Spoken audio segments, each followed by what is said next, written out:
First of all, I must say that I'm a massive fan of this page and have learned so much about keeping myself and others around me safe.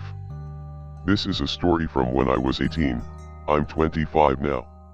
My mum and I were regular attendees of our local church. We both attended different midweek groups. I met with some of the younger and my mum went to one with some of the middle-aged people.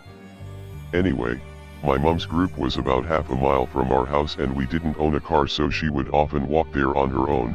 We didn't own a car, single mum family, for the 7:30 start. This was fun in summers because it wasn't getting dark until around 9 ish.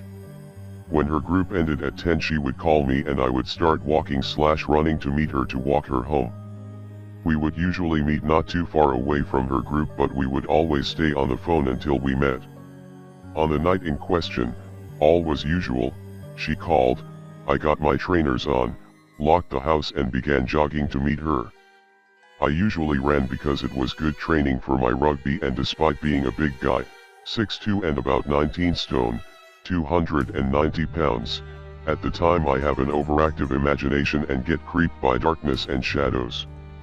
In order to meet Mum, I had to cross our local park and go through a dark patch of trees behind some of the local houses. It was usually just before these trees that we met. Anyway, I'm running, Mum's walking. We are talking about her evening and who was there when she suddenly says, "Joe, hurry up, I think someone's following me." My heart rate goes through the roof and I start to panic, so I start sprinting, still with some way to go until I meet her. I tell her to stay calm and keep her updated on my position. My mum is a tough chick, thick-set, strong but short. I hear my mum scream through the phone and also hear it in the distance ahead. "Get the F away from me. What do you want? I don't have any money and you can have my phone if you want it." I had only ever heard her swear once before, when I had really pushed her and been really rude. This panicked me even more. I ran like I had never run before. The distance I had to cover usually took me a good 45 to 60 seconds to run, but I did it so much faster. It's amazing how your body has this whole other level of physical exertion when adrenaline kicks in. By now I can see them in the distance. My mum's screams were piercing though me.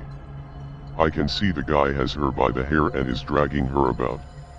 She was fighting him all the way. I shouted, "Get the F of my mom," and charged in.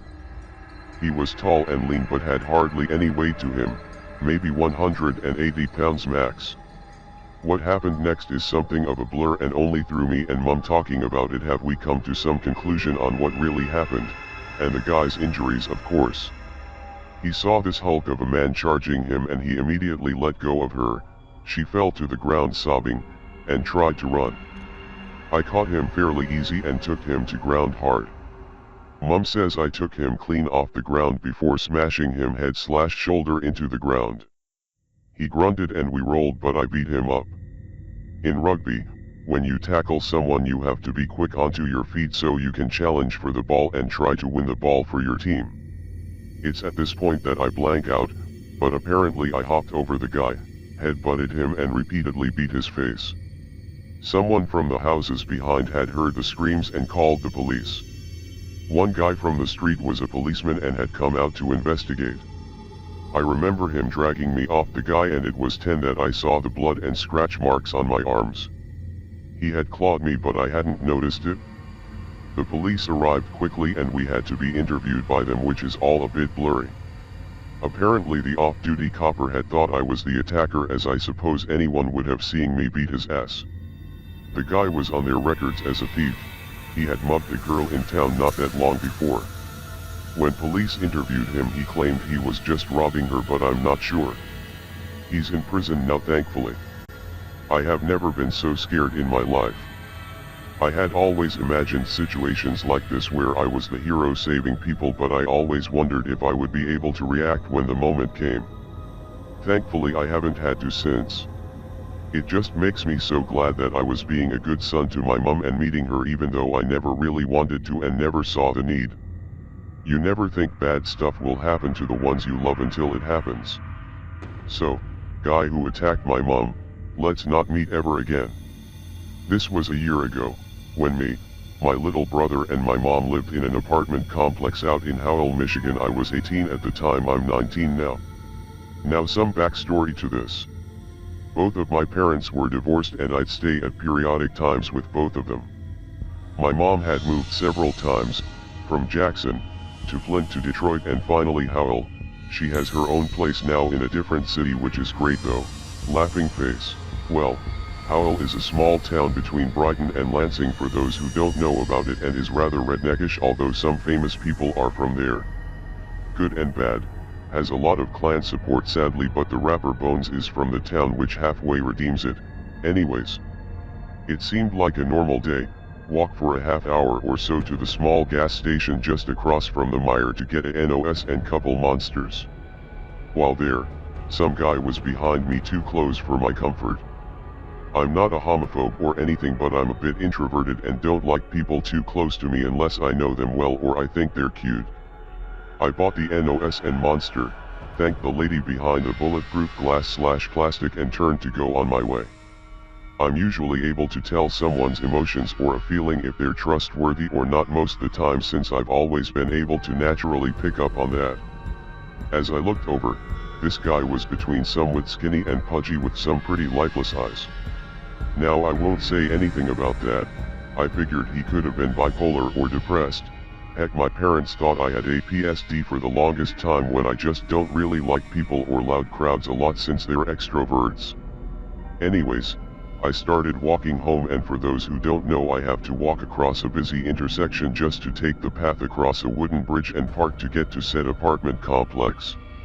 Now, I felt like someone was staring at me, and it was the dead of summer and the day was muggy as all hell.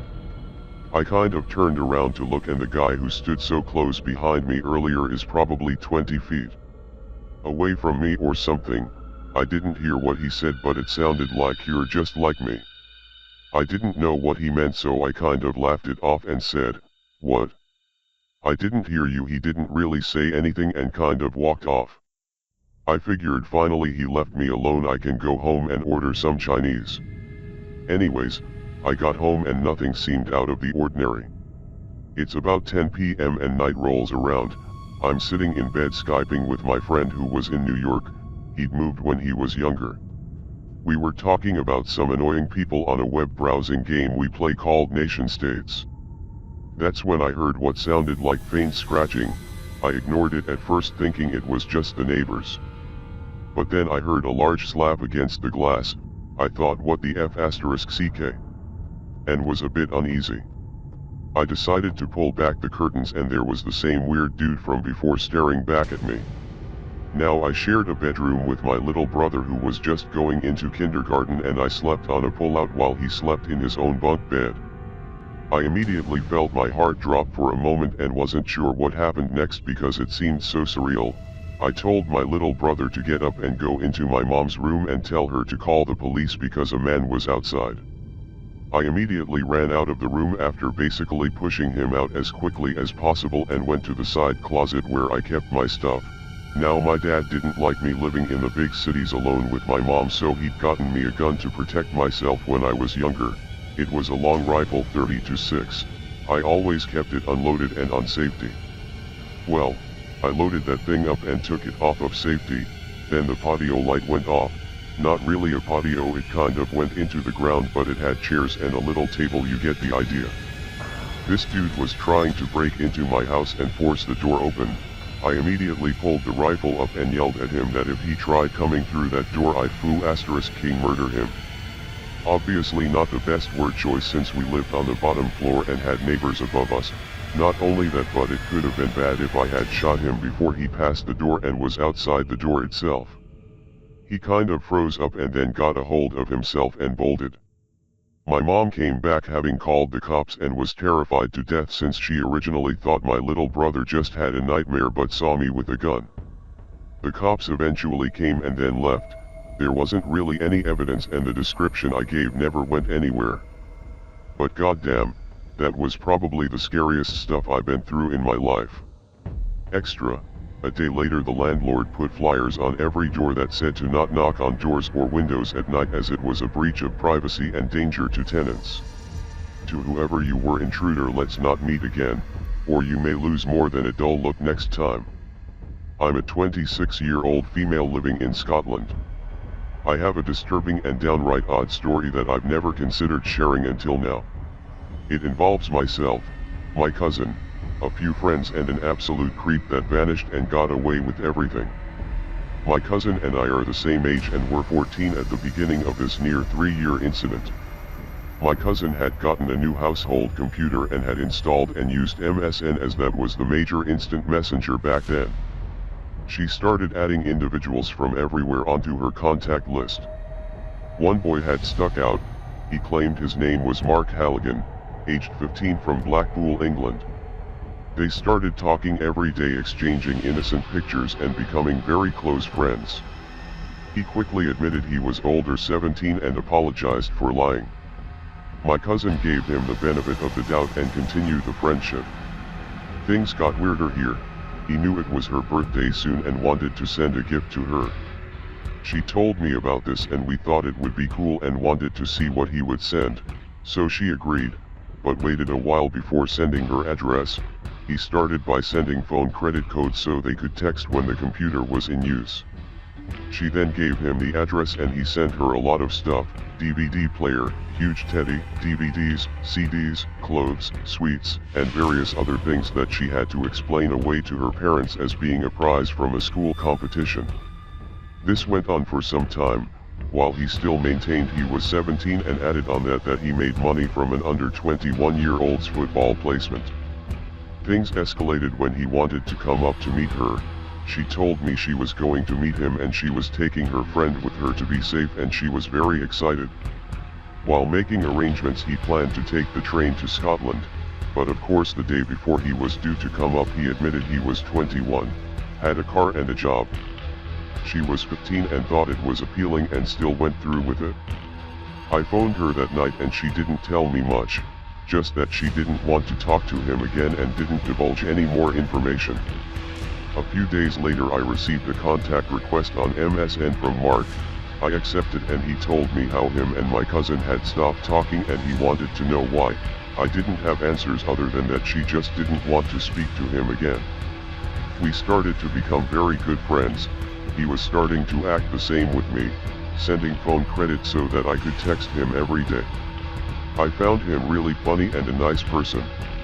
I told my cousin that we had been talking and she asked me not to speak to him again and didn't tell me why, no explanation at all. That night I told Mark what my cousin had asked me to do and he asked to call me to sort things out. I agreed and later that night he called. The voice on the other end of the phone was very odd, high-pitched and feminine sounding. We spoke and he explained he had an accident and it tore his vocal cords as a child. I felt bad and kept talking to him, assuming that was why I was no longer to speak to him, and maybe that's what scared my cousin. Soon after, I got a call from my cousin who told me that a large package had been sent to her house addressed to me. I went round to her house to get it. We both opened it. It was band t-shirts, CDs, new Converse, books, an iPod, and money. I couldn't believe it. I wasn't sending it back though. At that age, getting all that stuff for free was amazing. I got home and called Mark to thank him for the gifts. He was happy that I was happy and we kept talking for a few hours. Lo and behold, he asked to come up to visit. I agreed, and I told my best friend and she was very wary and insisted on going with me. The day he was meeting us we had agreed on a location about 20 minutes from my house. We waited outside of a shop for him to arrive, already full of nerves and excitement. He was 10 minutes late, which magnified the feelings. What approached us at a very fast pace and came to an abrupt stop was a blue VW Golf. He sat for 5 minutes before getting out of the car. We stood and knew something was wrong immediately. What got out of that car was terrifying to two 15-year-olds expecting someone who we thought was a 21-year-old, handsome, tall, and warm person. This actually happened. Nothing is exaggerated at all. He stepped out of that car and he stood around 5 feet tall. He was in all denim. His face, honest to goodness, looked like a burn victim's face. This man was in no way, shape or form 21. He was easily in his 50s to 60s, which we found out at a later date was true, and he was truly intimidating. We smiled, said hello and asked him to go on a walk. We took him towards my house. While walking to the destination we whispered to each other and made a plan to run away from him. We exclaimed that we were going to pop into a friend's house to get a DVD to watch at my house. We decided to go to my still best childhood friend of 23 years home, which was en route my house. Both of us in tears but hiding it went to our friend's house and near collapsed in the doorway. We gave him a brief account of what happened and told him we needed to get away from him. We were petrified. He told us to lock the door behind us and we went out into the back garden, climbed the fence and ran like the effing wind between houses and back gardens, to a heavily wooded area that we knew really well that led to my house. We must have stayed there for hours. We knew roughly how long it would take him to get back to his car and maybe drive around to look for us, so we had to keep away from roads and we thought if we stay put we would be safe, which we were. During this time we had calls from Mark coming through but let them ring out. We made a dash to my house where we called my cousin to ask her basically what the fuck. She got her dad to bring her round and we talked it out. The now 4 of us stayed in my house all night and didn't leave each other alone at all for at least a few days. We both got further text and phone calls after this meetup but we ignored them until he stopped. We were too scared to tell anyone so we decided to keep it a secret. Cut to about 6 months later, my friend and I were going to Blackpool for a long weekend with her parents. About 2 days into the trip I got a text saying that he thought he saw me in Blackpool and confirmed this by describing a mint green summer top that I was wearing at the time and told me that he knew where we were staying. I told him to keep away or I'd phone the police. He apologized and agreed. The next day I was approached by the lady that ran the bed and breakfast and she told me that I had an envelope. He had written a note that basically said not to phone the police and he would never call me again and included £500 for my friend and I being stupid and not thinking we took the money, laughing, already spending it in our heads and never said a word. We didn't hear anything from him again until about a year later. I received a picture message of a person lying with his wrists cut blaming my cousin and I for ruining his life, because we didn't want to be in contact anymore and neither of us loved him. I contacted her and told her about the message. I went round to her house and we both decided to tell her dad and he immediately contacted the police. They asked us to monitor any other contact and report it for evidence.